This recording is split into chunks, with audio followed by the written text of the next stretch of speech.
It's time to welcome our market master for the day, Adrian Mowat, Chief Asian and Emerging Equity Strategist at JPMorgan, joins us. Good morning, Adrian. Thank you very much for joining us. The markets have shed some weight over the past 2-3 trading days since the budget. Does that make it attractive, or is it that the big event is discounted and we are going to see the markets linger at lower levels for a bit more? Look, I think the Indian markets had quite a substantial rally year to date.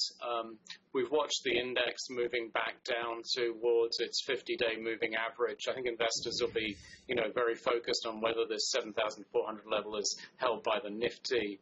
But what I hear from the client base is they think if it breaks below that and corrects a bit more, that it'll provide a very good buying opportunity. And people are focused on data such as the industrial production numbers, which were better than expected, plus a more benign inflation number. So you've got a good macro backdrop, even if maybe there isn't the sort of policy push to the market in the near term. That was the point I was next going to come to, Adrian. After a very long gap, we have the inflation and the growth data, the IIP data, moving in the right direction. In the sense, growth is trajectory-wise moving higher, inflation is moving lower. We didn't have this combo for a long time. Does that make you want to revise any of your targets? You already have aggressive targets, to be fair. You probably foresaw this, but would you want to even move a little more higher because the macros are correcting?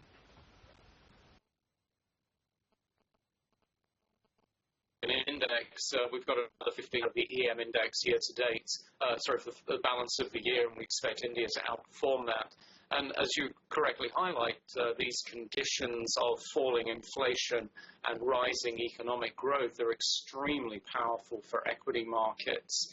But I think we've got to temper our enthusiasm a little bit there with regards to inflation.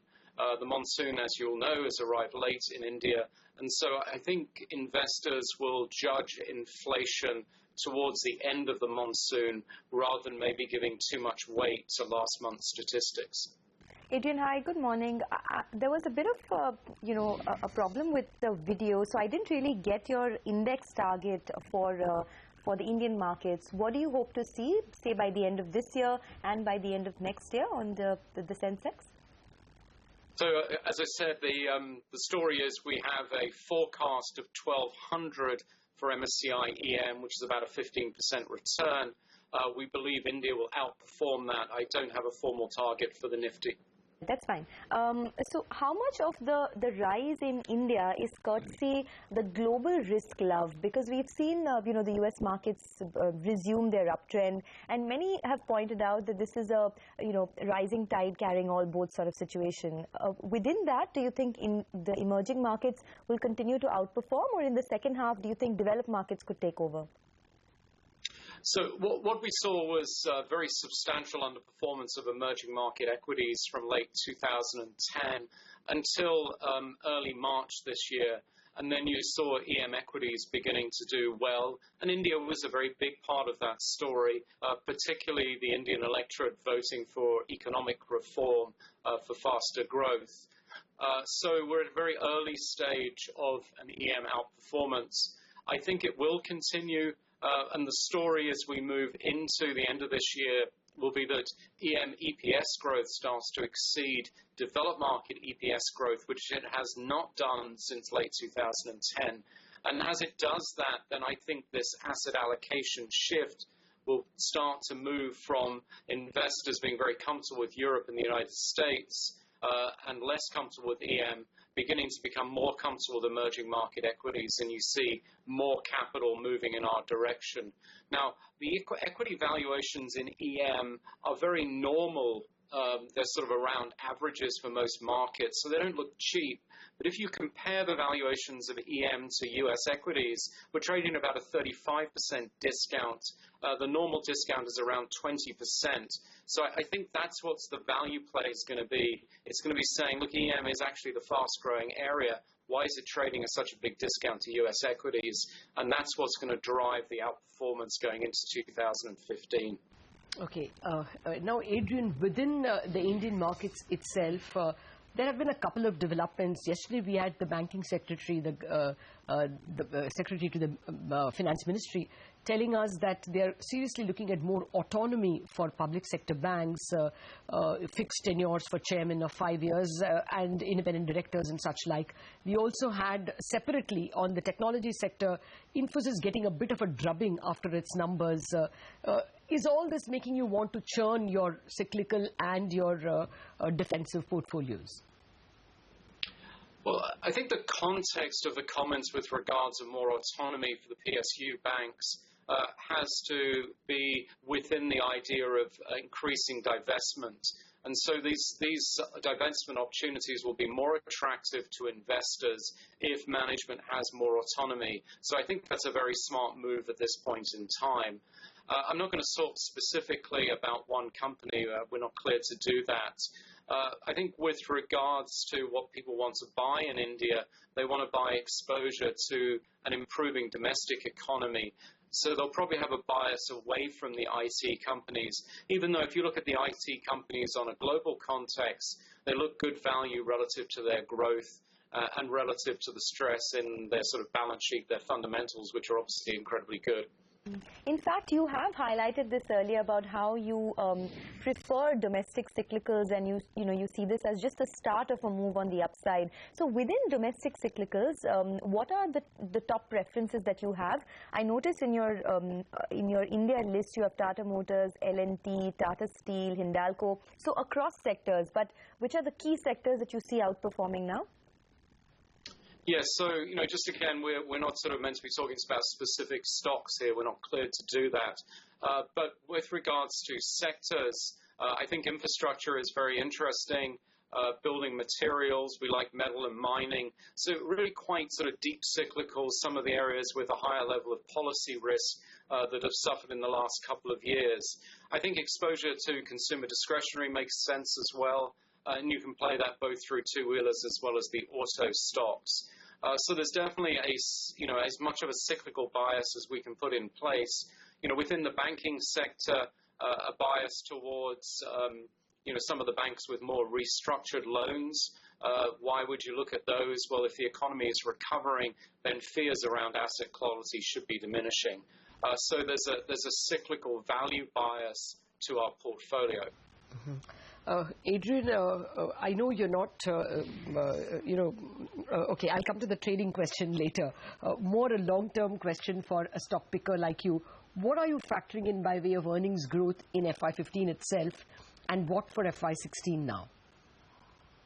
Yeah, so, if we think about the sort of type of earnings growth, we've got low double digits for this year, and probably accelerating into next year with maybe it's going to be mid to high double digit, sort of high teens type growth, which I think will be, a very favorable backdrop, particularly against a world in which European bond yields are 1.2%. If you look at German bonds, there's concern about growth there. U.S. growth has improved a bit, but still is sub-trend. So I think generating anything that's double-digit is a very heroic outcome for an equity market. Yeah, in the context of falling inflation, it may look even more attractive. But now for that trading question, we have seen markets roll back a bit.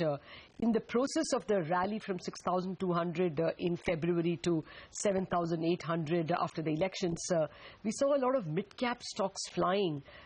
Do you think there is a very deep correction over there, or do you think there are gems in the mid-cap space which you will watch out for? Yeah, look, I think the positioning here is that the specialists in emerging markets are overweight India. When we count the number of funds that are actually overweight India, it's the most we've ever seen. So you could make an argument that there's a risk there with the correction. But we would like to put that into a global context where global funds are underweight India. And I think it's the global investor that would view a correction as a buying opportunity. So I would expect, a degree of a pullback after such a powerful rally. But I think it'll probably prove to be a relatively modest correction. And those with strong anchoring biases that try and set aggressive prices to buy in at are probably going to miss those. Okay. Just one final question from me, Adrian. With respect to the data that we got, the inflation data, which has been improving, what's the sense you're getting about how the RBI will approach it now? Do you see the RBI cut rates within this year itself and the interest rate trajectory moving downwards? Or do you think they would wait to see some more concrete signs of a relief in inflation before doing that? So it's not our base case that the RBI will cut rates this year, but the probability that they may cut rates is increasing. And the probability is increasing simply because we can look at the inflation data.